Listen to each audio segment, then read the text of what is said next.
بوستان خیال ہے، جی ہاں بوستان خیال یہ جو ہے سراج اورنگ آبادی کی تصنیف ہے۔ باقی آپشن میں گلشن عشق یہ نصرتی کی ہے، منوہر اور مدمالتی کے عشق کی داستان ہے، اور علی نامہ یہ بھی نصرتی کی ہے جس میں علی عادل شاہ ثانی کی جنگ کے واقعات بیان کیے گئے ہیں۔ ابتدائی 10 سال کے جو جنگ کے واقعات ہیں علی عادل شاہ ثانی کے، وہ علی نامہ مثنوی میں بیان کیے گئے ہیں، اور علی نامہ جو مثنوی ہے یہ ایک رزمیہ مثنوی ہے۔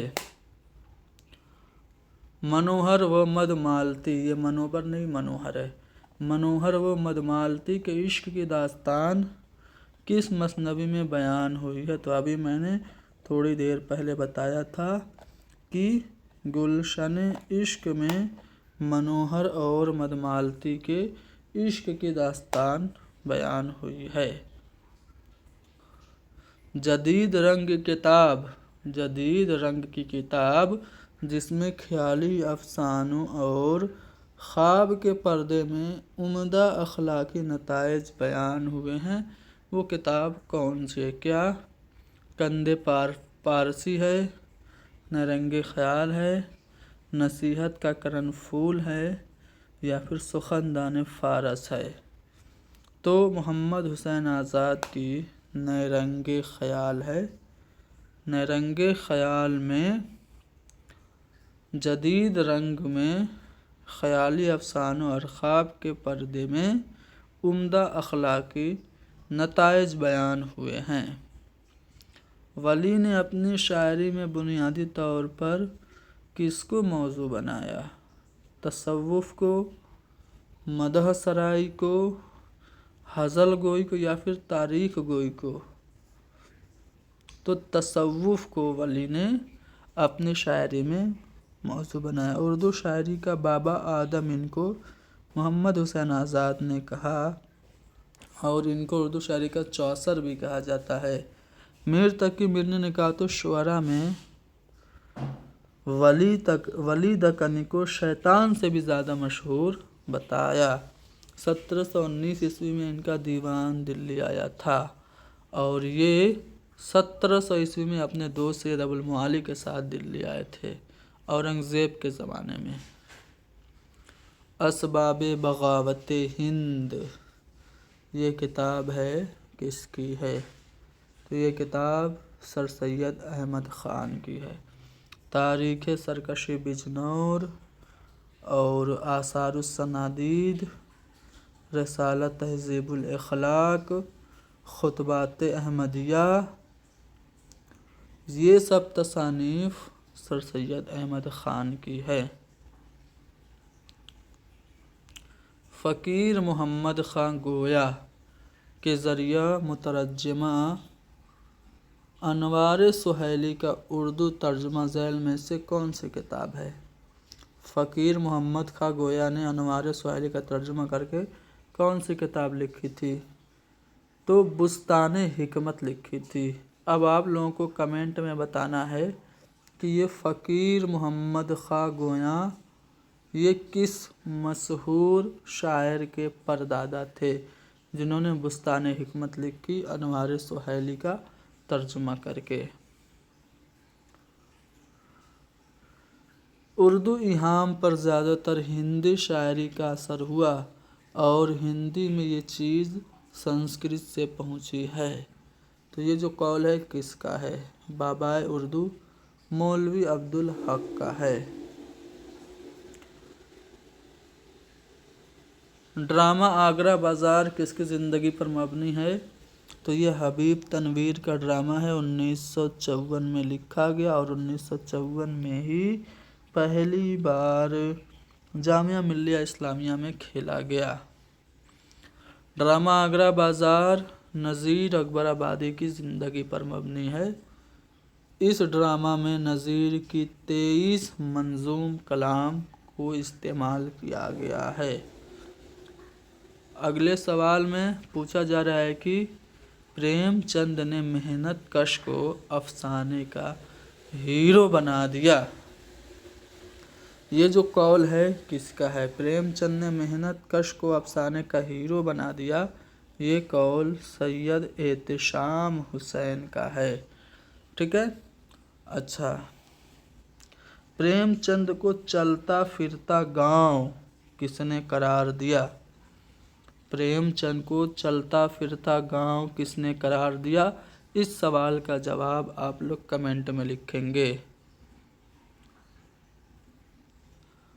اردو افسانہ روایت اور مسائل، یہ کتاب کا نام ہے۔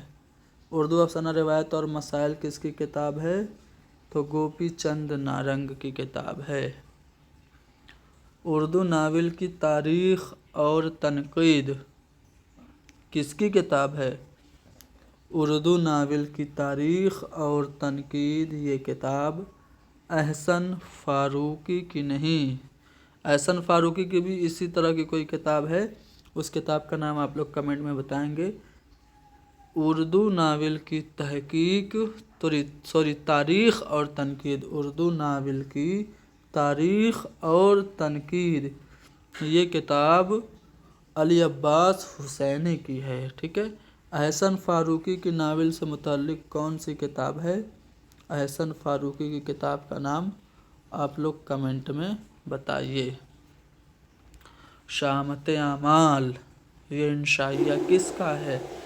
تو یہ انشائیہ احمد جمال پاشا کا ہے۔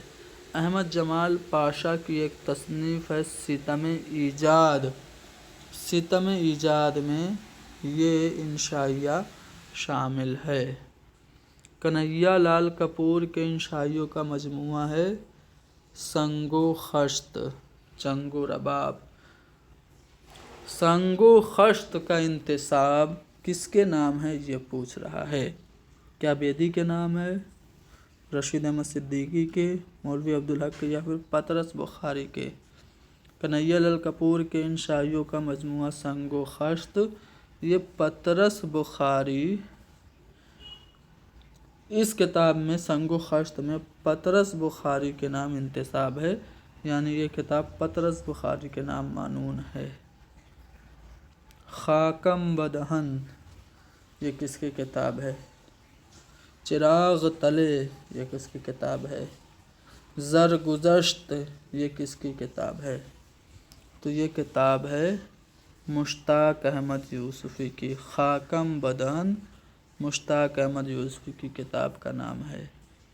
امید کی خوشی یہ مضمون ہے، کس کا مضمون ہے؟ سر سید کا، حالی کا، رشید کا، یا پھر شبلی کا؟ تو یہ سر سید احمد خان کے مضامین کا سر سید احمد خان کا یہ مضمون ہے۔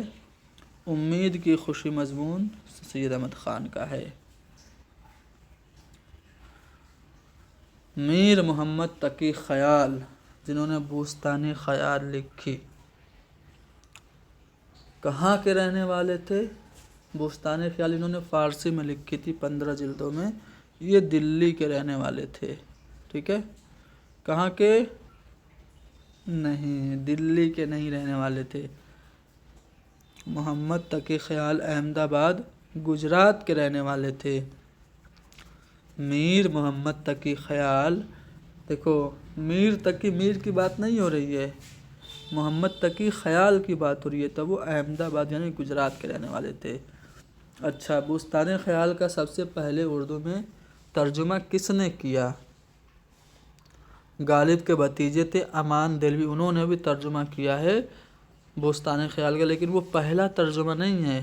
بوستان خیال کا اردو میں پہلا ترجمہ کس نے کیا تھا؟ عالم علی نے کیا تھا۔ کس نے؟ عالم علی نے، ٹھیک ہے۔ چلو، رجب علی بیگ سرور کی وفات کہاں پہ ہوئی؟ تو رجب علی بیگ سرور کی وفات بنارس میں ہوئی، اور بنارس میں یہ مدفون ہیں۔ رجب علی بیگ سرور داستان فسانہ عجائب کی وجہ سے مشہور ہوئے۔ حکیم اسد علی خان کی فرمائش پر انہوں نے یہ داستان کانپور میں لکھی تھی۔ کب لکھی تھی؟ 1824 عیسوی میں۔ تو آج ہم اتنے ہی سوال ٹائپ کر کے لائے تھے، مزید سوالات اگلی کلاس میں حل کیے جائیں گے۔ اگر آپ لوگ کہیں تو میں کچھ سوالات وربلی آپ لوگوں سے کر سکتا ہوں۔ غزل جتنی بدنام ہے اتنی ہی مجھے عزیز ہے، یہ قول کس کا ہے؟ رشید احمد صدیقی کا ہے۔ میر کے غم میں زخم ہی مرہم بن جاتے ہیں، یہ قول کس کا ہے؟ فراق گورکھپوری کا ہے۔ میر واسوخت کے مؤجد ہیں، یہ قول کس کا ہے؟ محمد حسین آزاد نے میر تقی میر کو واسوخت کا موجد قرار دیا۔ ہندوستان کی الہامی کتابیں دو ہیں، ایک وید مقدس اور دوسری دیوان غالب، یہ کس کا خیال ہے؟ عبد الرحمن بجنوری کا۔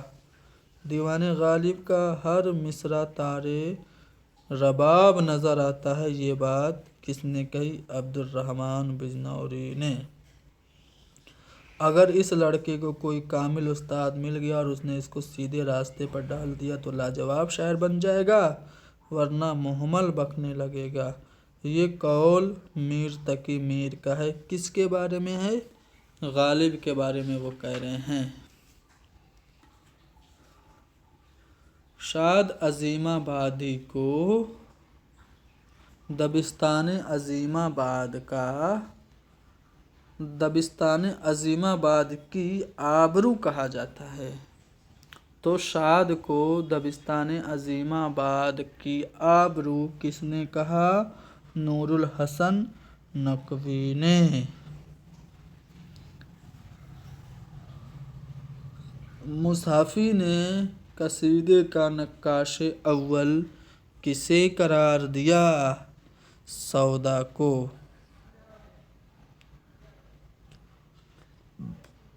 چلو یہ سبھی سوالات ہم نے وربلی کچھ بول دیے، بہت سارے سوالات میرے پاس ہیں، سب بولیں گے تو آپ یاد نہیں کر پائیں گے، ٹھیک ہے؟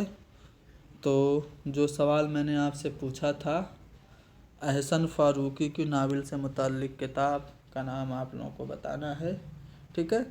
کمنٹ میں بتائیے گا۔ ختم کرتے ہیں، مزید سوالات اگلی کلاس میں حل کریں گے۔ خدا حافظ۔